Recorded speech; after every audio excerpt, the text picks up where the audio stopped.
সাম্প্রতিক দক্ষিণ 24 পরগনার ঢোলাঘাট থানার সাব ইন্সপেক্টর রাজদীপ সরকারের বিরুদ্ধে আবু সিদ্দিকী নামক যুবককে পিটিয়ে মারার অভিযোগ উঠেছে। আবু সিদ্দিকের হত্যার বিচারের দাবিতে কোচবিহার ডিএম অফিসে স্মারকলিপি জমা করল নিরপেক্ষ প্রতিবাদী মঞ্চ তথা নিপ্রম। এই ডেপুটেশন কর্মসূচিতে উপস্থিত ছিলেন নিরপেক্ষ প্রতিবাদী মঞ্চের কেন্দ্রীয় সভাপতি এমডি সাব্বির, নিপ্রমের পরামর্শ পরিষদের সভাপতি কাউসার আলম ব্যাপারী, রাজনীতিবিদ আব্দুল মাতিন, সম্রাট হক, রাহুল হোসেন সহ অন্যান্যরা।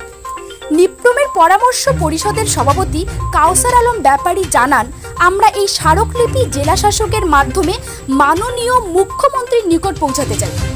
রাজ্যে যেরকম মোর লিঞ্চিং হচ্ছে তা অতি দ্রুত বন্ধ হোক এবং উগ্র সাম্প্রদায়িকতা বন্ধ হোক, বিচারের নামে প্রহসন বন্ধ হোক এবং অতি দ্রুত অভিযুক্ত রাজদীপ সরকারকে গ্রেপ্তার করা হোক। অন্যায়ের বিরুদ্ধে নিপ্রম সর্বদা সোচ্চার।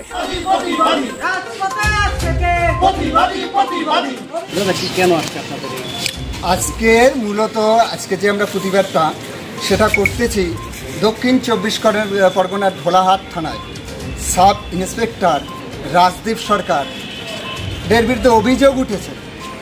তিনি একজন ব্যক্তিকে গ্রেপ্তার করার পর 1.5 লক্ষ টাকা দাবি করে বিভিন্নভাবে নির্মম অত্যাচার চালায় এবং তারপরে সেই ব্যক্তিটি যখন জামিন পায়, জামিন পাওয়ার পরে বাড়িতে সে সমস্ত ঘটনা বর্ণনা করে এবং সেই ঘটনা বর্ণনা করার পর তার শরীরের অবস্থার অবনতি হয় এবং হসপিটালে নিয়ে যাওয়ার পরে তিনি মারা যান।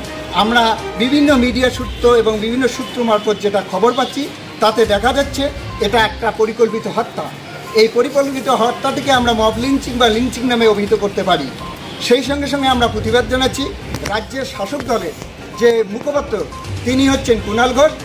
বিচারের আগেই তিনি সেই রাজদীপ সরকারের পক্ষ নিয়ে বিবৃতি দেন এবং তার বক্তব্য থেকে বোঝা যায় যে রাজদীপ সরকার নিরপরাধ।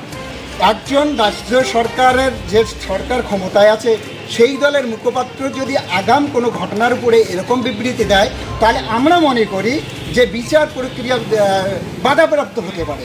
এই বাধাপ্রাপ্ত যাতে না হয় এবং বিচার যেন সঠিকভাবে হয় সেই সঙ্গে সেই সাব ইন্সপেক্টর যে রাজদীপ সরকারকে এখনও পর্যন্ত সাসপেন্ড পর্যন্তটুকু করেনি এবং তাকে অন্যত্র বদলি করা হয়েছে, সাসপেন্ড করা হয়নি এবং গ্রেপ্তারও করা হয়নি।